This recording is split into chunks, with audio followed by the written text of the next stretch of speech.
The Dolmabahçe Palace in Istanbul is the palace from which the Ottoman Empire was ruled from the mid-1800s until the end of the Ottoman Empire. It sits right on the Bosphorus, and the name literally means Dolmabahçe, or filled garden, because it's built on filled land. And it is still used for state occasions. There's still the changing of the guard at the Dolmabahçe Palace.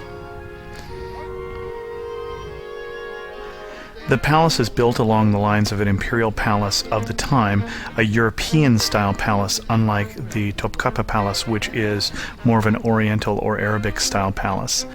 The palace was built at a cost of 35 tons of gold. 14 of the tons were used just to adorn the ceiling of the palace, so it's quite ornate. All of the furniture in the palace is European furniture, most of it coming from France. And then the chandeliers are actually coming predominantly from Venice. There's two main portions of the palace. This portion of the palace is the official portion of the palace where the state dinners would be held or the state receptions, and so it is the business side of the palace. And then later on we'll see the harem, or the family side of the palace. This is the world's largest chandelier made of Bohemian crystal. It was given as a gift from Queen Victoria. It has 750 lamps and weighs 4.5 tons. This chandelier is in the largest room in the palace that is still used for official receptions and holds a collection of Turkish carpets.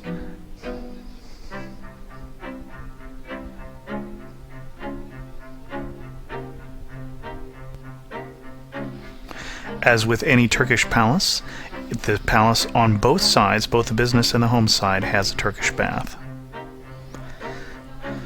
The Sultan and his family, the Sultans had from 1 to 18 wives during this period of time, lived in the harem, which is in the adjacent part of the palace, which is the residence.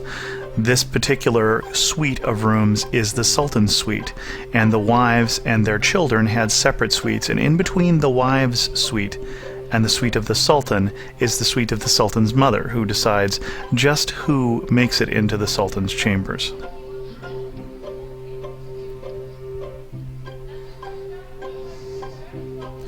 And just off this chamber is a room in which Kemal Ataturk, the founder of the modern Turkish nation, died, and all of the clocks in the palace are still set to the time of his death. Further north from the palace, at the base of the Bosphorus Bridge, is the lovely town of Ortaköy. This is one of the spots that you can use to catch a boat to tour the Bosphorus, or you can just take a break and watch the pigeons.